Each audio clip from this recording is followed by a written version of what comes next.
Sir, in your book Truth Without Apologizing in the chapter, You Are Not Lazy, You Are Loveless లో మీరు ఒక విషయం చెప్పారు. ధైర్యవంతమైన మనస్సు సమస్యను పరిష్కరించదు.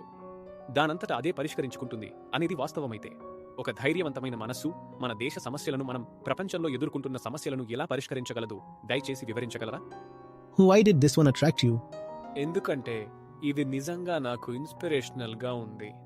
మీరు ఈ అంశాన్ని తీసుకున్నందుకు సంతోషం.